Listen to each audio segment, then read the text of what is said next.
I'd like to talk through a few things in Chapter 1 that I think are important to know about, and to kind of highlight some things to help you through the chapter a little bit. Electronic colonialism is the idea that as it says here, the latest occurrence of colonialism. Your book highlights this a little bit, the four major eras of colonialism, beginning with the Roman military, and really it's more than Roman. It's the Moguls, the other invading forces throughout history who have colonized large areas of the earth, even pre-mechanized movement, pre-mass communication. The second, of course, was the Christian, followed, of course, by Judaism, well, preceded by Judaism, Christianity, and then followed by Islam. Islam is now the fastest growing religion in the world, and is a major power, as we hear in the news. The third is mercantile, and you can think of this as the colonization. This is what we typically think of as colonization. England colonizing around the world. At one time it was said that the sun never sets on the British Empire because the Brits controlled Japan, China, certainly Taiwan, and India, across into Europe, England itself, across the Atlantic to, at one time, the United States, much of Canada. And so the sun was always shining on the British Empire. But others have done it too. The United States has done it. France has done it. Denmark has done it. Belgium has done it. Many countries have colonized around the world, and they've usually done it through military might, but military might gave way to the commercial interests of the countries and the merchants in the countries. And the final one is electronic colonialism, which I'm going to talk about in just a minute.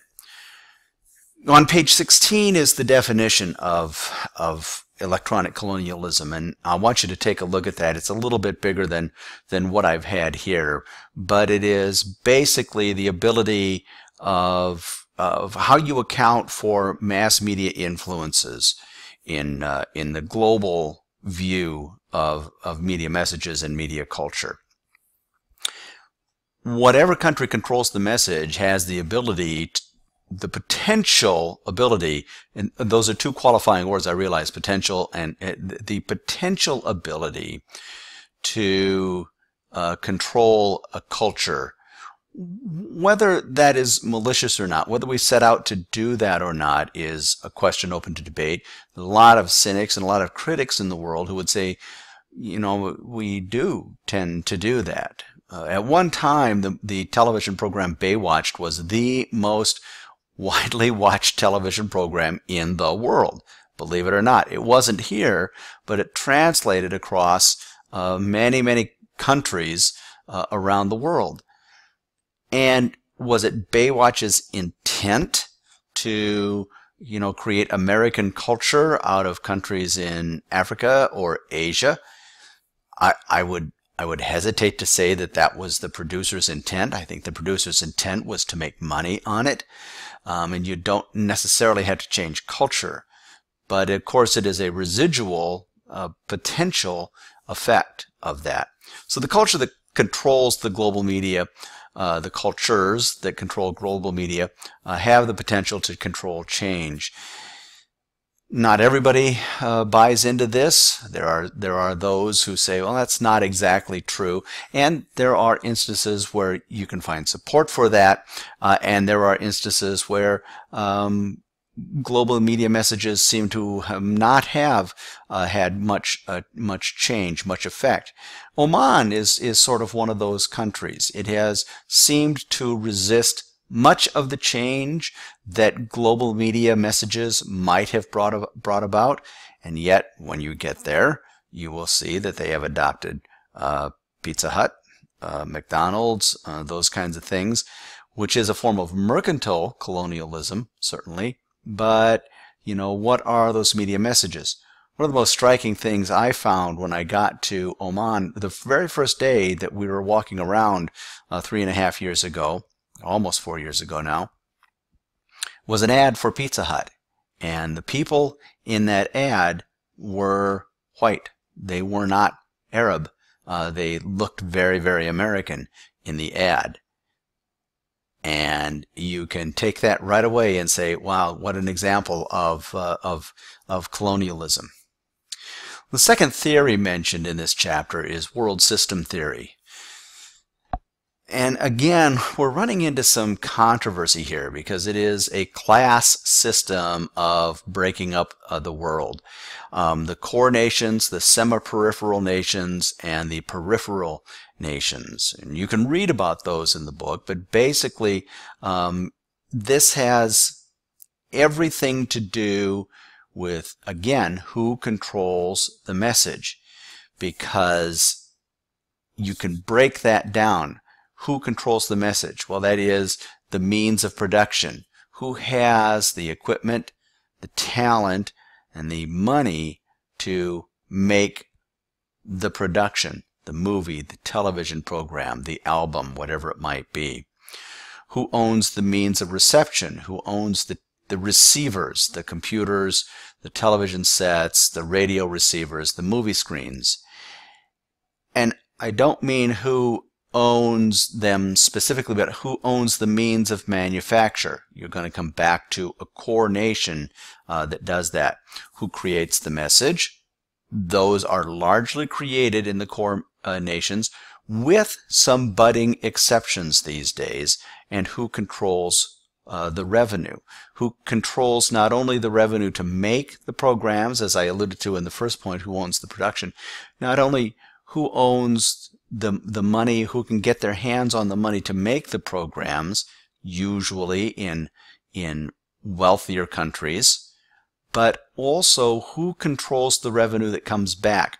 When Baywatch was being shown around the world, the producers of Baywatch did not give that program to those countries, those broadcasting systems, for free. They were purchased. Somebody owns the rights to that program, and that money flowed back into the core nation. It left the semi-peripheral or the peripheral nation, and it flowed back into the core nation. So the breakdown of nations into one of these three classes is on page 19, and the author, McPhail, goes through which nations are core nations, which are semi-peripheral, and which are peripheral. And note in that explanation, it's about half a page long, that the nature of that is changing. Brazil and China are changing, and as global economies move, as some nations become wealthy, as some nations start to fade, those will change. The important thing to remember in this is that information, news, entertainment, advertising, in general flows from the core nations to the peripheral nations and the semi-peripheral nations. And it is largely a one-way flow of information. So that the semi-peripheral and peripheral nations know an awful lot about the United States, England, Canada, France, Germany, Japan, the core nations that are listed on page 19. They know a lot about those countries, who the leaders are, what the policies are, what the economics are of those nations. But those core nations know very, very little about the peripheral and semi-peripheral nations. It flows in reverse from those nations to the core nations, in general, only when the news is bad. And we can see this right now in the example of Greece. We hear almost nothing about Greece, except when the news is particularly bad, as it is in this time of economic crisis that has the potential to affect the global economy right now. And so we hear a lot about Greece. If things get resolved, Greece will disappear. How much news do you hear about about the Ivory Coast? How much do you hear about Nigeria except when the news is bad? We can see this again in the Ebola crisis that passed within the last year. We hear nothing about those countries, and all of a sudden they're in the news because something bad is happening there. And it presents a distorted view of those peripheral and semi-peripheral nations.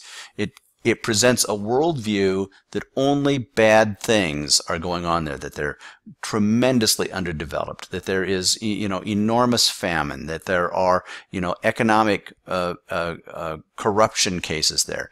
And in many cases there are. But there are also some good things that are going on in those countries. Botswana is one. It's been in no news at all, good or bad, and it is quite. It's quite a good country. So we don't hear anything about it. Oman is another one. It's a very, very good country. We hear nothing about it. The information from Oman does not flow backwards, even when there's good news about it. The New World Information and Communication Order was the result of a study back in the 1960s in the United Nations that concluded that nations have the right to their own media images, all right, and they can take actions to sort of protect their image. And the peripheral and semi-peripheral nations thought this was great back in the day, and it was opposed by the core nations largely because it was an issue of freedom of the press. They said that if nations were allowed to do that, the news media, that the New York Times, the networks, the Time magazines in the world, and others in other countries as well, would be censored by the nation they're trying to report bad news from, if that nation didn't want to let the bad news out. And so it was roundly opposed. It was never an effective communication order. It was never an effective policy.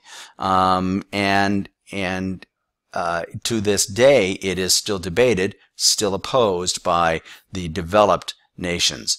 But it's also an economic issue in the fact that, if nations are allowed to block certain programs, certain advertising and things like that, that there is a block on the flow of money back to the core nations. And the New World Information and Communication Order is actually discussed more in Chapter 3.